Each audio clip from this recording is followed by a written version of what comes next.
Prefer po namin na ganun na run away po kaysa po may mangyaring hindi po maganda Pag nalihis na po sa issue na nawawala nga po siya. Kumpleto na po yung mga handa, pero may kulang po talaga. Kulang po kasi wala po dito yung anak ko po. Kumakain siya. Basta talagang napakahirap po, naisipin po. Balik-balik sa isip ko na buhay talaga yung anak ko. Kung talagang kusa siyang umalis na para makapag-isip, makapaglayo, ganyan. Di ang pinag-iisipan kasi namin, ma'am, wala man lang siyang kadaladalang pera. Kabisado ko yung ugali ng kapatid ko. Never niya talaga kaming pag-aalalahanin ng ganito Nakikiusap po kami sa bus company. Kasi 2 weeks na po nawawala yung kapatid ko. Baka po pwedeng i-consider nyo na po as emergency po. Patuloy na bumabalot ang kaba, pag-aalala, at kawalan ng kasiguraduhan sa pamilya ng 30 anyos na bride-to-be, na si Sherry Montero de Juan, matapos itong mawala noong December 10 sa Quezon City, ilang araw bago sana ang itinakdang petsa ng kanyang kasal. Ang simpleng paalam na bibili lamang ng bridal shoes, ay nauwi sa isang linggong paghihintay, na puno ng tanong at takot. Ayon sa salaysay ng kanyang nobyo na si Mark R.J. Reyes, huling nakausap niya si Sherry ng bandang tanghali, sa pamamagitan ng messenger. Masaya pa raw ang dalaga dahil katatanggap lamang nito ng kanyang wedding gown, at excited na bumili ng sapatos na isusuot sa nalalapit na kasal.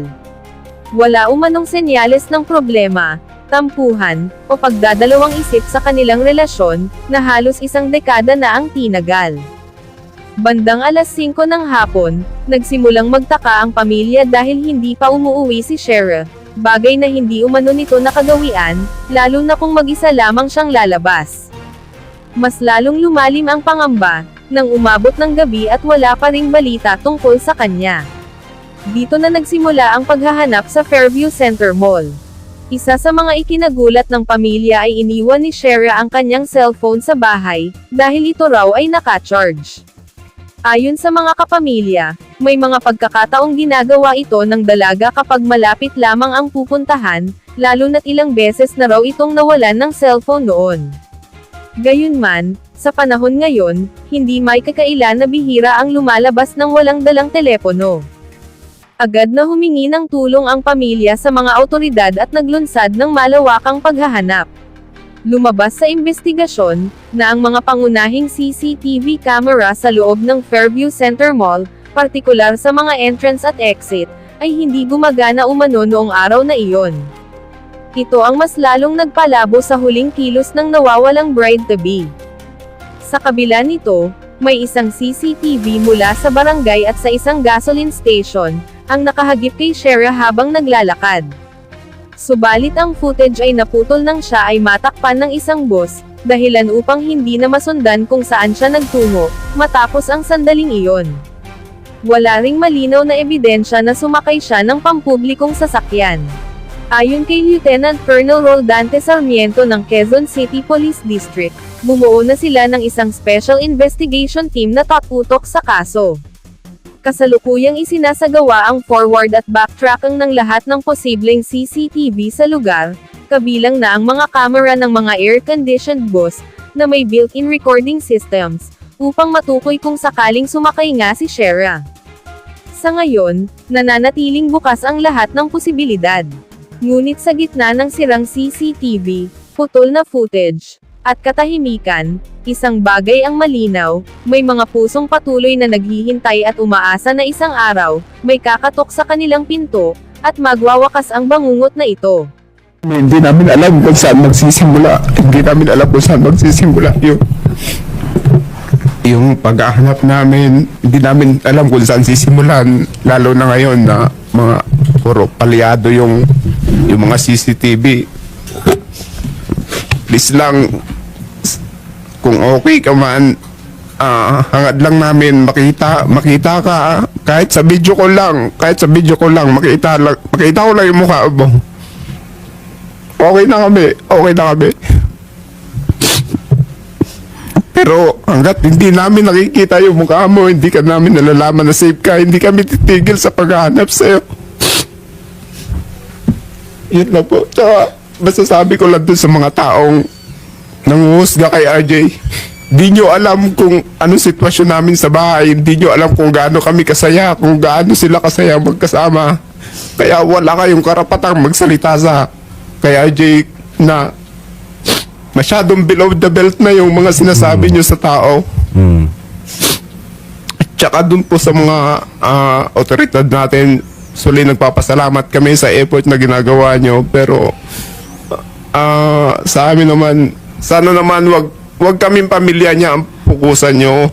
Pukusan nyo kung paano kayo makakakuha ng mga CCTV footage sa mga kung saan siya sumakay. Yun po sana kasi nararamdaman kasi namin parang sa amin na lang umiikot yung sa amin na lang kayo pabalik-balik. Wag naman po sanang ganon.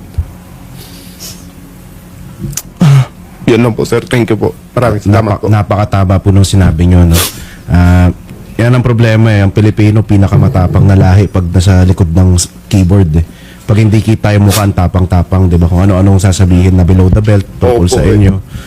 Ganyan tayong Pilipino Kupal pag nasa likod ng keyboard, di ba?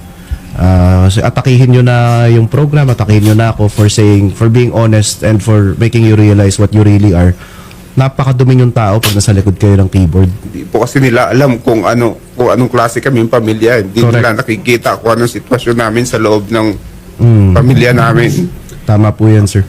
Kasi kami, kita namin, ramdam namin yung pagsasama ni RJ tsaka ni Sarah Kaya nasasaktan kami simula nung lumabas yung balita na person of interest Yes, RJ. dami Doon na po. nagsimula yung mga walang alam na tao, ang lakas manghusga.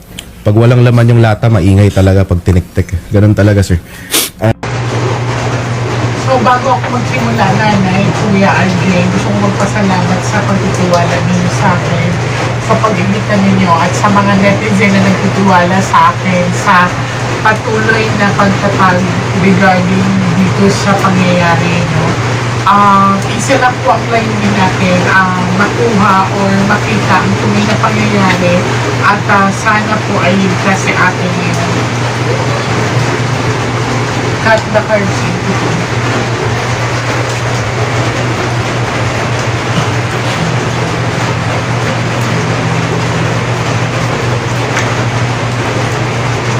Now, kuya, kumuha kami ng 7 cards o ito lalagay nito. Huwag po kayo magmadali.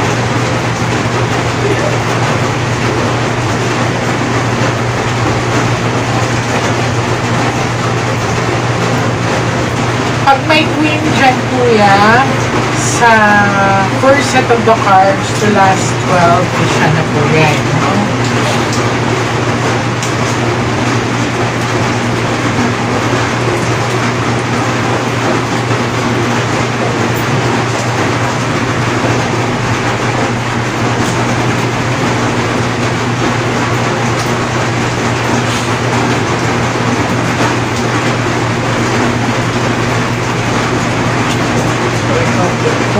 Sana po yun. Okay po lang. So, I really like your energy, no? Kasi this is King of Diamond. Kuya, diamond is one of the hardest also matibay. Like a diamond, nagpapakatibay ka. Okay?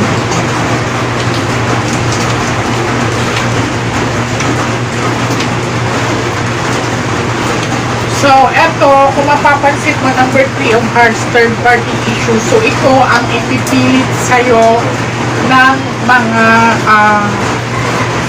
ibang tao na may third party issues. Pero kung mapapansin mo, Ace of Flower, she's still traveling right now. Kunyan ko, may nakita ako pagtawid o tinatawag na kunyan siya ng malayo. Ito po ay naka-flatten. Okay. Mahigpit ka ba sa kanya? Pero siguro yung mga previous years, so mga first one. O kasi parang naipon yung kanina masyado ng senito. Ayan. According sa baraha. Pero ito kasi, ang pinapakita sa akin dito, parang pinipilit sa iyo na may third party ka, ito ang dahilan ng paglayo niya. So, ito, mapapansin mo malinis po, no? Malinis ang baraha. So, pero ito ang number 3 of hearts. So, ito ang inaano sa'yo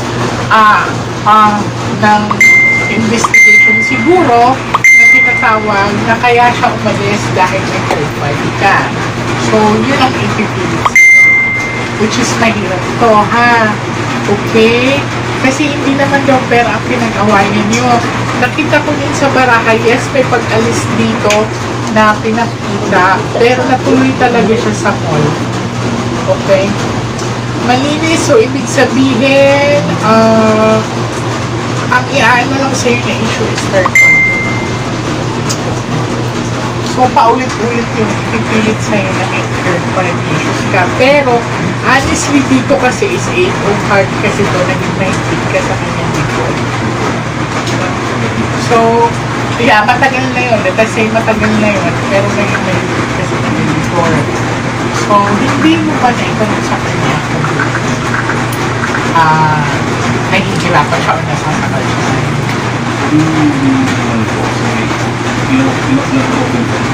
Oo, nag-ano nga siya, nag-burst out siya sa'yo. When was this na nagsalita siya sa'yo, ay nag-open siya sa'yo na parang nahihirapan siya ng konti?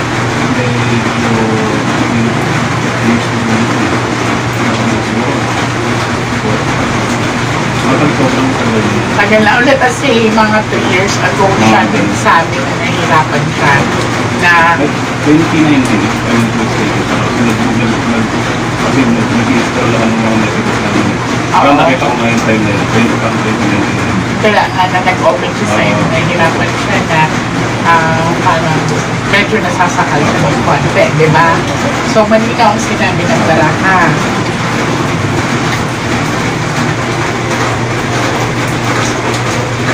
So, King of Diamond siya. Ang mahirap lang neto kasi ipipilit sa kanila. Kasi malinaw walang tao dito sa cards, no? First set of the cards. So, malinaw na ipipilit na may third party issues dito. Pero malinaw din sa barahan na talagang kusa ang pag-alis niya. No, this is something to do when she's prepared. And I also see right here na medyo nahirapan siya before, according kay Kuya, sa relationship nila. Pero wala pa talaga malinaw kung may sino may third party issue sa kanila kasi may number 3 marks. Pag may dalawang jack, ibig sabihin.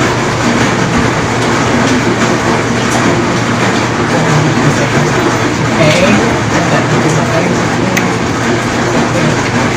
Ang importante dito, huwag na lumabas ng bad luck card kasi ang bad luck card that's the sign of the test card. So may pagbiyahe pa akong nakita as in literally, bumiyaki talaga siya. So, nagtatalo ako. Ngayon nahihirapan siya mag-away. It's because nag-win siya.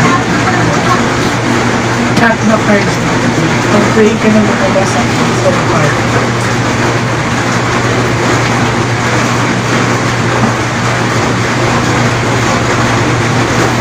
Kuha ka lang na yung cards nito.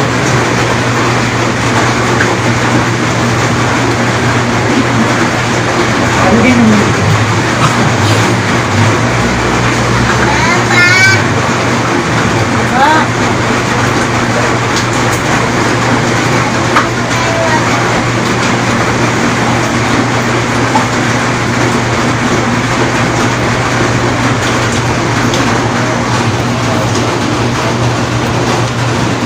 so, ito po, malinaw na pinakita sa akin kung sa pag-alis, wala pong tinatawag na abduction or dinukot siya. Yan, kasi may ace of flower. Wala po talaga. And, may nakita lang ako kanina na nag-open sa kanya si Ate Shen. Shen po talaga na medyo nagkirapan siya sa relationship. And, kung nabanggit ko niya sa'yo,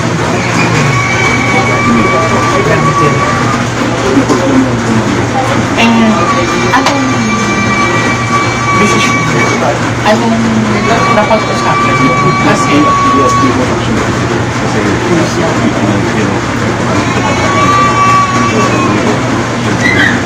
militar. Kasi yan ang gusto ko. Pag dapat ang ilalaan sa wedding or sa pinita ko sa dalahan is something to do with that. So, kailan yung napag-usapan? Ay, bago na. So, alam mo na, or sila ng dalawa na.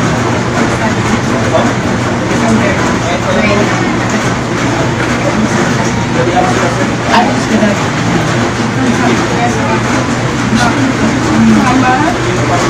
Dapat ako mag-isip. Tingnan na siya. Tingnan natin, ha?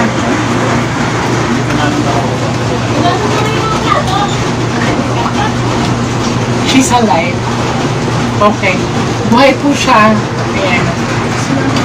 Buhay siya ay survivor. Pagdadalawang isip. Nagdadalawang isip talaga siya. May question ako kuya. Don't worry, she's okay. She's fine, ha? She's fine. Darling, babalik siya. She's alive. So may tumutulong sa kanyang babae ngayon. I see a woman that is loving. So she's alive, malinaw. So malinaw ang pinakita sa akin ng parahan na nahihirapan siya mag-desisyon. Sinabi ko, pinakita sa akin ng